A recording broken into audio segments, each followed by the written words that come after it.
The snow fell softly outside Harold's window in Duluth, Minnesota, blanketing the world in a hush that mirrored the quiet of his small, tidy home.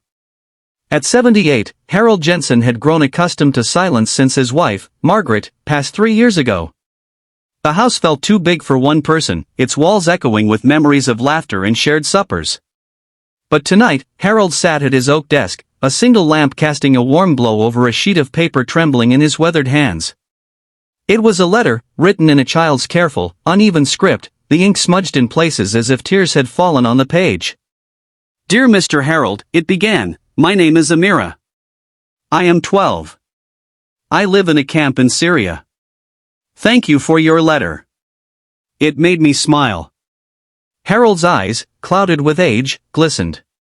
He didn't know how a humanitarian pen pal program had paired him with a girl half a world away, but as he read her words, he felt something stir, a flicker of purpose he thought had died with Margaret. Amira's world couldn't have been more different. In a dusty refugee camp near Aleppo, she slept on a thin mat under a tarp that sagged with every rain. The camp was a maze of tents and desperation, where the wail of distant shelling was as familiar as the call to prayer. Amira's family had fled their village 2 years ago, leaving behind a home reduced to rubble. Her father was gone, lost in the chaos of war, and her mother worked tirelessly to keep Amira and her younger brother, Sammy, fed. Yet, Amira clung to small joys, a tattered book of Arabic poetry, a soccer ball patched with tape, and now, Harold's letters.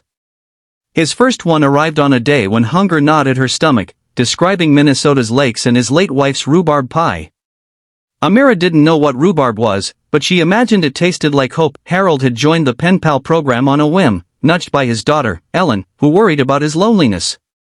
"Write to someone, Dad," she'd said. "You've got stories to share." He'd been skeptical, his life seemed too ordinary to interest anyone, let alone a child in a war zone. But Amira's first reply changed everything. She wrote of stars over the desert, so bright they felt like promises, and asked if Minnesota's snow was as cold as it sounded. Harold spent hours crafting his response, describing snowball fights with Ellen and the way ice cracked on Lake Superior. He included a small sketch of a snowflake, his hands steady despite their tremor. He didn't know if Amira would understand his words, translated by the program's volunteers, but he hoped she'd feel his care. In Syria, Amira waited for each letter like a lifeline. The camp's mail tent was a chaotic corner, but when her name was called, she'd run, clutching the envelope to her chest. Harold's letters were treasures, filled with stories of a world she could barely imagine, county fairs, fireflies, a dog named Rusty who chased his tail. She read them to Sammy, who giggled at the idea of snow deep enough to bury a house. Amira wrote back about her own dreams, becoming a doctor, rebuilding her village, teaching Sammy to read. She didn't mention the nights she went to bed hungry or the fear that gripped her when planes roared overhead. Instead, she sent Harold a drawing of a bird, its wings spread wide, labeled Freedom in Arabic. Months passed, and their letters wove a bridge across continents. Harold learned to love Amira's questions. Why do Americans eat turkey on Thanksgiving? Do stars look the same in Minnesota? He sent her a packet of sunflower seeds, hoping they'd grow in the camp's barren soil, and a photo of himself by Lake Superior, his white hair wild in the wind. Amira sent a pressed wildflower, its petals fragile but vibrant, and a note, "This flower grew by my tent. It's strong, like us." Harold taped it to his fridge, next to Margaret's old recipes. He began to live for these exchanges, his days measured by the anticipation of Amira's words, but one letter brought an unexpected turn. Amira wrote that Sammy was sick, fever, cough, a weakness that wouldn't lift. The camp's clinic had little medicine, and her mother's earnings couldn't buy what wasn't there. "I'm scared," Amira admitted, her handwriting shaky. "Sammy is only 6. He needs me to be brave, but I don't know how." Harold read the letter late at night, his heart heavy. He saw Margaret in his mind, her gentle hands tending to Ellen's childhood fevers, and felt a pang of helplessness. He wasn't a doctor, just an old man with a pension and a quiet life. But Amira's words echoed in him, "You make me feel less alone." The next morning, Harold called Ellen, his voice urgent. "I need to do something," he said. "This girl Amira, she's family now." Together, they researched the humanitarian program, learning that donations could fund medical supplies for the camp. Harold didn't hesitate. He emptied his savings, money set aside for a new furnace, a trip he'd never take, and wired it to the program, specifying it for Sammy's care. He didn't tell Amira, afraid to raise her hopes. Instead, he wrote about the Minnesota State Fair, promising to send her a recipe for corn on the cob, and ended with, "Tell Sammy to keep smiling. He's got a sister who's stronger than she knows." In the camp, Amira sat by Sammy's side, fanning his fevered face.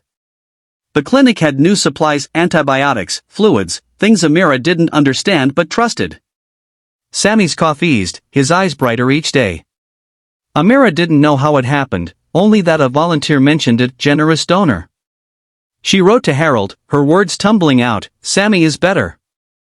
He kicked the soccer ball today. I think you prayed for us, Mr. Harold. Thank you." Reading her letter, Harold wept, not for sadness but for the miracle of connection. He hadn't prayed, he'd never been religious. But he felt something sacred in Amira's gratitude. Their letters grew deeper, more vulnerable. Harold shared his grief for Margaret, how he missed her laugh, her warmth. Amira confessed her fear that she'd forget her father's face.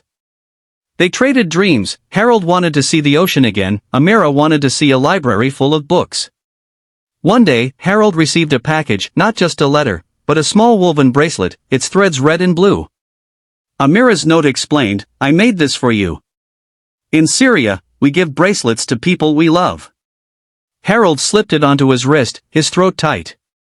He wasn't just a pen pal anymore, he was Amira's family, and she was his. The emotional climax came on a cold February morning.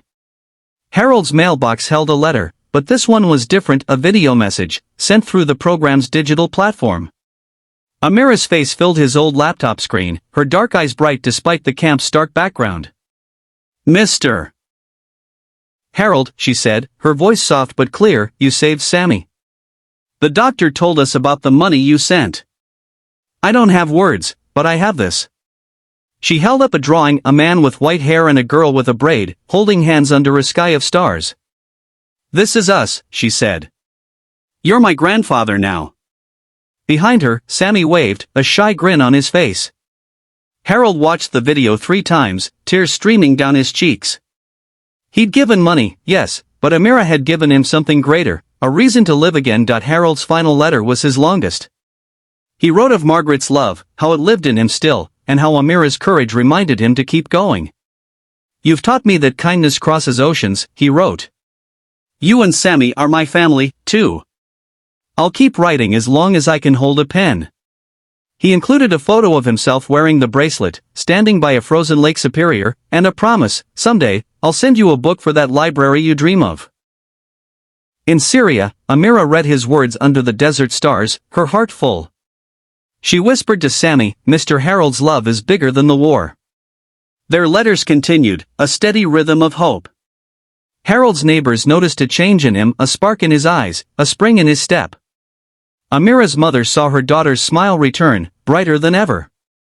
2 souls, oceans apart, had found each other in a world fractured by distance and pain. Their bond proved that love speaks louder than language, that kindness builds bridges where none should exist. And in every letter, they reminded each other, and the world, that hope, like a well-tended flame, can light even the darkest nights. As spring thawed, Minnesota's snow and wildflowers bloomed again in Syria, Harold and Amira kept writing, their words a testament to the power of humanity. They never met, but they didn't need to. Their hearts had already found a home in each other, proving that even in a broken world, compassion can make us whole.